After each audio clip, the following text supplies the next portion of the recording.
Assalamualaikum warahmatullahi wabarakatuh. Selamat siang. Kami dari kelompok D7 Praktikum Sistem Kendali akan mempresentasikan hasil tugas besar kami, yaitu yang berjudul Antena Azimuth Position Control System, di mana pada kelompok ini yang beranggotakan next. Yang pertama yaitu ada Muhammad Fauzi, yang kedua ada Nyoman Dana, yang ketiga ada Ahmad Kenan Firliansyah, yang keempat ada Muhammad Fajar Dia Ulfa. Next. Berikut penyaluran. Seperti yang kita lihat pada gambar di samping, yaitu sistem control position azimuth antena atau bisa disebut antena azimuth position control system, itu adalah sistem elektronika yang mengatur posisi antena secara otomatis dan akurat terhadap sudut horizontal atau bisa disebut azimuth.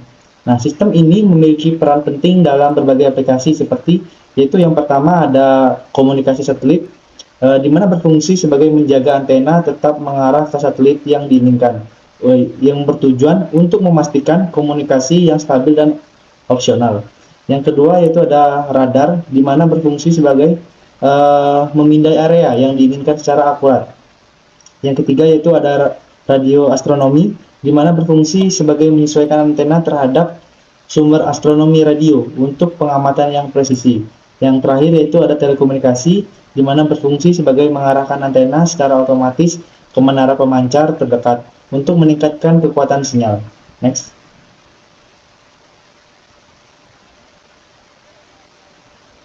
Berikut yaitu pemodelan skematik dari antena azimuth position control system, dapat kita lihat pada gambar di samping atau di bawah ini, di mana pada gambar di samping proses dimulai dengan memutar rotasi sudut input oleh potensiometer menjadi tegangan.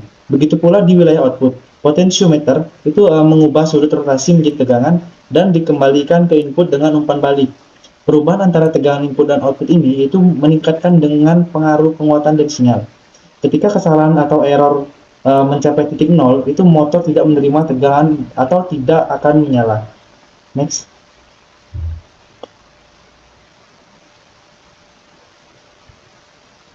Ya, yang selanjutnya yaitu ada diagram blok. Berikut diagram blok dalam antena azimuth position control system dapat kita lihat pada gambar di bawah ini, di mana inputnya yaitu discharge azimuth angle atau bisa kita sebut KPOT, itu sebagai potensiometer di inputnya. Habis itu ada nilai K itu sebagai preamplifier, K1 dibagi S plus A itu sebagai power amplifier, KM dibagi S dalam kurung S ditambah A M itu sebagai motor and load, habis itu KG itu sebagai gear, dan outputnya itu OS atau bisa disebut output azimuth angle, di mana feedback baliknya itu potensiometer yaitu KPOT. Oke, next.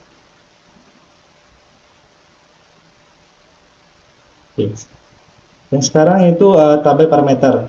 Berikut adalah tabel parameter yang kami gunakan pada blok diagram sebelumnya. Next, akan dipresentasikan oleh rekan saya. Oke.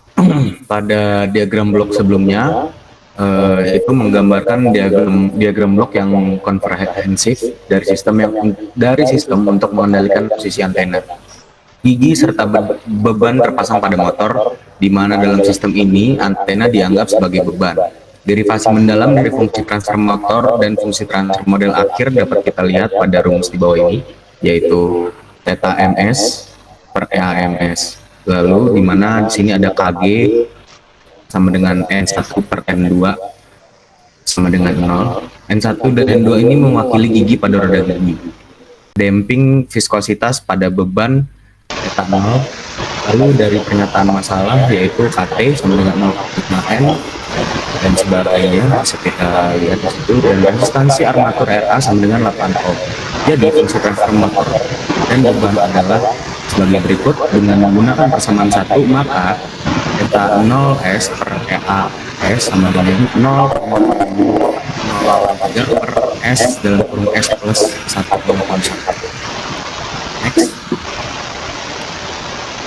Lalu di sini ada diagram blok yang sudah diberi nilai-nilai dari parameter tersebut. Input potensiometernya adalah 1 per V, lalu preamplifiernya itu A, 40 power, amplifier S 100 per S plus 100, motor loop and gearsnya ada 0,208 3 per S dalam kurung S plus 1,1. Lalu feedbacknya yaitu output potentiometernya juga sama dengan yaitu 1 kV. Next.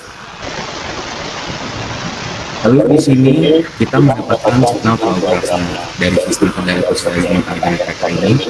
Kita memiliki satu gain dan juga 3 loop. Seperti gambar. Lalu di sini ada transfer function-nya.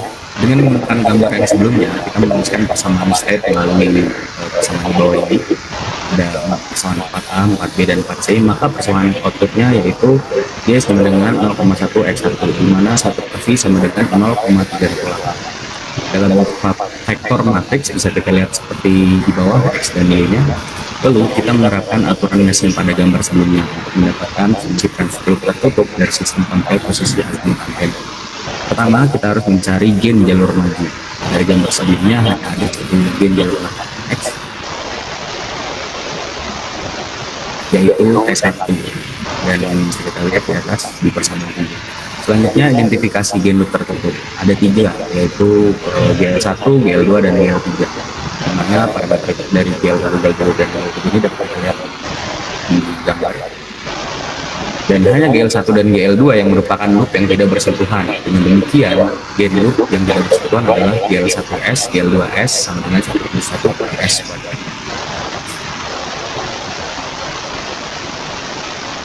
Lalu di sini kita membentuk delta dan delta K. Dalam persamaan sebelumnya kita memperoleh delta sebagai berikut dan delta 1 sama dengan 1. Dengan substitusi persamaan 7, 10, dan 11 ke dalam persamaan 12, kita mendapatkan fungsi transfer sebagai berikut. Theta 0 per theta I sama dengan 6,63 K per S pangkat 3 di plus 101,71 S kuadrat plus 171 S plus 6,63 K.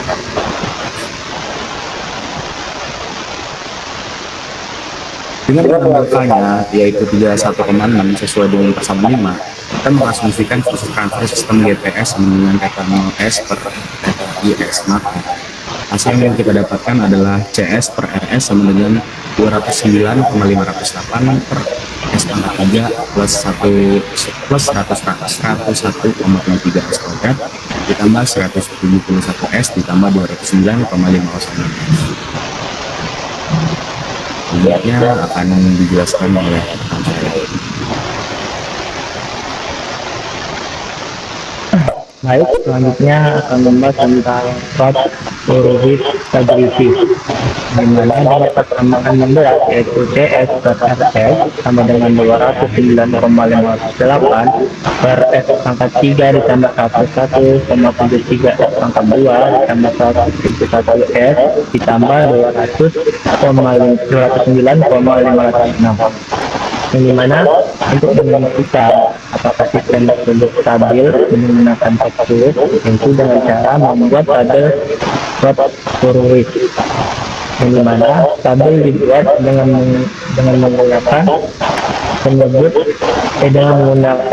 penjemput dari persamaan 16 yaitu S pangkat 3 ditambah 101,73 S pangkat 2 ditambah 171 S ditambah 209,506. Dan terlihat pada tabel yang telah dibuat tidak mengalami perubahan tanda. Karena tidak mengalami perubahan tanda, maka sistem tersebut dinyatakan stabil. Selanjutnya yaitu akan membahas tentang controllability system, yang dimana langkah pertama yaitu dengan menggunakan persamaan 16 kita mengkali-silangkan persamaan 16 sehingga didapatkan hasil yaitu S pangkat 3 ditambah 101,73 S pangkat 2 ditambah 171 S ditambah 209,506 CS dikali CS sama dengan 209,508 dikali RS. Dari persamaan diferensial yang sesuai dapat ditemukan dengan mengambil inverse transformasi Laplace. dengan mengasumsikan kondisi awal nol. Maka didapatkan persamaan yaitu D pangkat 3 DT per DT pangkat 3 ditambah 101,73 DT pangkat 2 DT per DT kuadrat ditambah 171 DTT ya per DT ditambah 209,506 DT sama dengan 209,508 DT. Langkah selanjutnya yaitu dengan mengganti variabel terserah pada bawah ini yang dimana CT diganti sama C, CT DT T ditambah dengan siapa satu, lalu untuk S3 nya D kuadrat CT per DT kuadrat lagi dengan C akan 2 yang dimana dengan mengganti variabel sebelumnya didapatkan persamaan 20 yaitu C akan 3 ditambah 1,73 akan 2 ditambah 171 C akan 1 ditambah 209 dan 209,506 C dengan 209,508 R. Lalu yang selanjutnya yaitu dengan membedakan kedua ruas persamaan terakhir yang dimana kita harus mencari X1 dan X2 lalu kita gunakan persamaan 20 yang dimana untuk menemukan X3 yaitu dengan cara memperoleh persamaan dari keluaran dan keluarannya adalah C sama dengan X1 yang dimana keadaan gabungan dan persamaan keluarannya adalah CXN 1 sama dengan XXN 1 sama dengan CXN sama dengan X2 XXN 2 sama dengan X3 XXN 3 sama dengan minus 209,506 X1 dikurang 171 X2 dikurang 101,73 X3 ditambah 209,508 R dan C sama dengan X1 yaitu selanjutnya yaitu langkah keempat yaitu dengan menyatakan persamaan terakhir dalam bentuk matrik vektor sehingga kita memperoleh referensi matriksnya yaitu sebagai berikut. Matriks XXN 1, matriks XXN 2 dan matriks XXN 3 yang dimana 0,0,0,0,1 minus 209,6 minus 101 dan minus 101,73 kali X1 kali X2 kali X3 merupakan matriks dari A.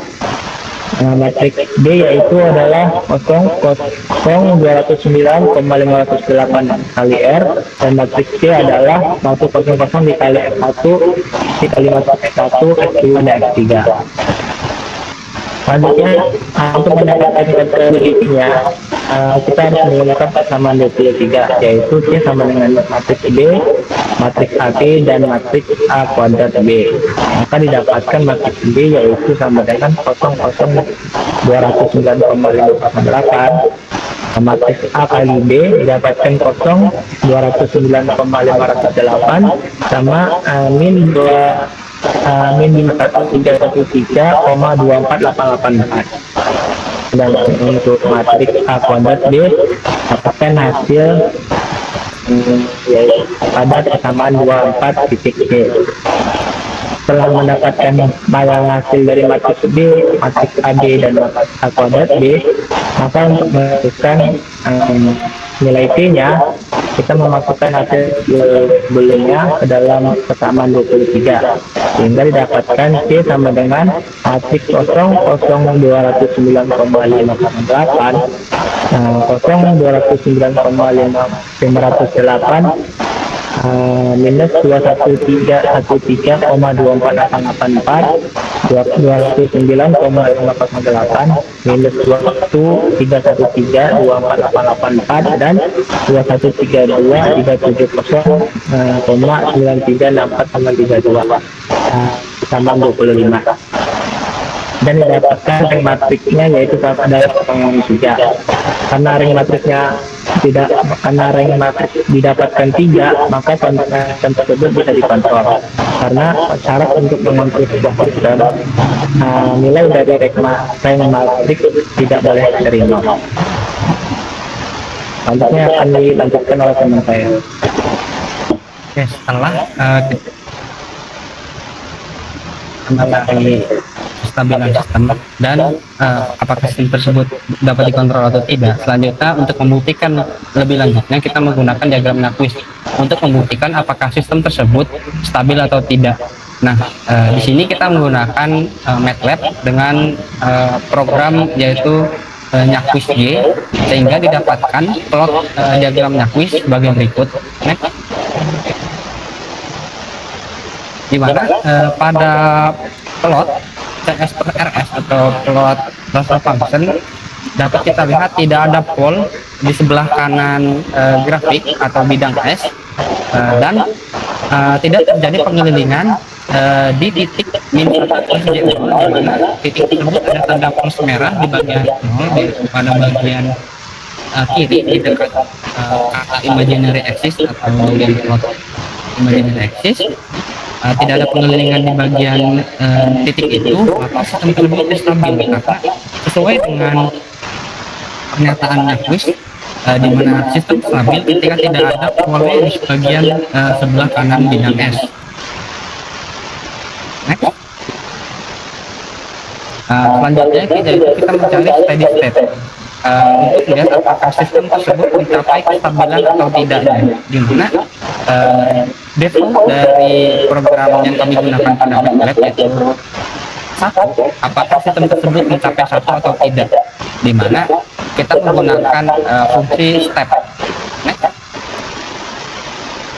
Terlihat bahwa pada gambar sistem yang kami gunakan itu mencapai steady state-nya ketika sinyal setelah berosilasi dengan nilai rise time 1,25, yaitu ketika sinyal pada setengah atau menuju puncak, setengahnya menuju puncak, yaitu ketika nilainya 1,2 second, dan ketika mencapai puncaknya yaitu mencapai di 2,5, kemudian mencapai selting time-nya yaitu mencapai di titik 4 second, 4,0936 second, dan mencapai steady state-nya yaitu di 7 second. Sistem ini tergolong lambat karena belum diterapkan pengontrol PID. Untuk melihat apakah steady state ini ada error atau tidak, sesuai dengan pernyataan teman sebelumnya, sistem ini tidak akan berjalan jika error steady state-nya yaitu 0. Next. Nah, digunakan simulink dengan program sebelumnya, dapat kita lihat bahwa error steady state-nya yaitu sekitar 2% dari steady state.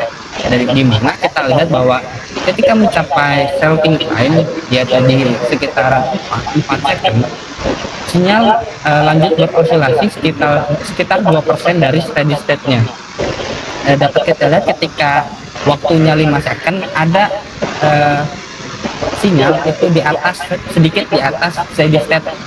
Nah, disitulah error steady state berada sekitar 2%. Jadi error steady state-nya yaitu 2% dan mendekati 0. Maka sistem ini convergent, yaitu nilai mendekati atau stabil. Nah, selanjutnya untuk mempercepat sistem, karena sistem ini tergolong lambat, kita menggunakan pengontrol PID, di mana kita memanfaatkan program di MATLAB atau aplikasi di MATLAB yaitu bernama tuning PID. Kita hanya tinggal memasukkan transfer function-nya saja dan didapatkan nilai KP, KI, dan KD sebesar KP-nya 1,8229 dan KI-nya sebesar 1,6668 dan KD-nya 0,49, di mana rise time-nya setelah kita plan-nya diberi PID dapat kita lihat lebih cepat, di mana tadi itu rise time-nya 1,2, setelah diberi PID kita lihat 0,863 second. PID ini nanti berfungsi sebagai untuk mempercepat respon sistem. Next. Nah, ini merupakan program untuk membandingkan sinyal steady state tanpa PID dan steady state setelah diberi PID.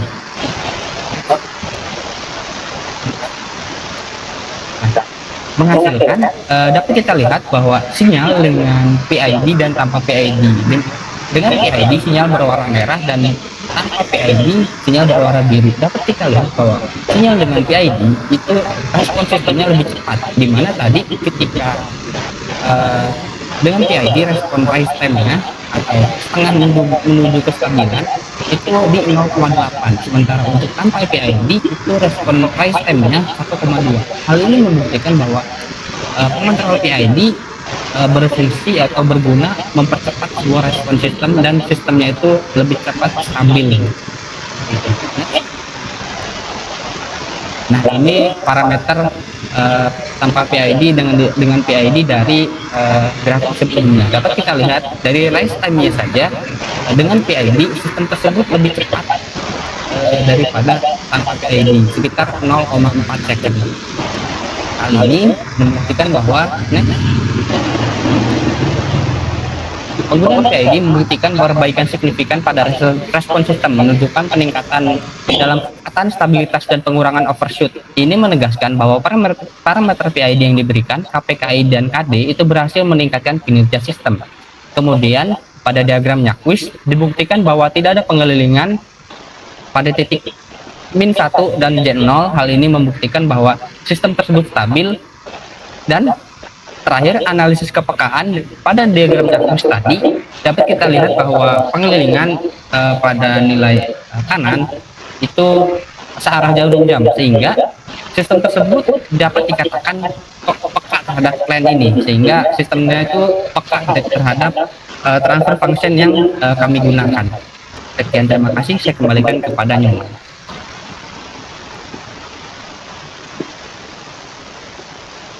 Baik, terima kasih untuk saudara Fauzi yang sudah mengumpulkan materi presentasi kami. Berikut dua referensi yang kami gunakan pada tugas besar ini, dapat dilihat pada slide tersebut. Mungkin sekian presentasi dari kelompok B7 mengenai tugas besar sistem kendali. Jika ada salah kata maupun tingkah laku yang kurang berkenan, tolong dimaafkan. Saya dan rekan-rekan saya pamit undur diri. Sekian, terima kasih. Assalamualaikum warahmatullahi wabarakatuh. Selamat siang semuanya.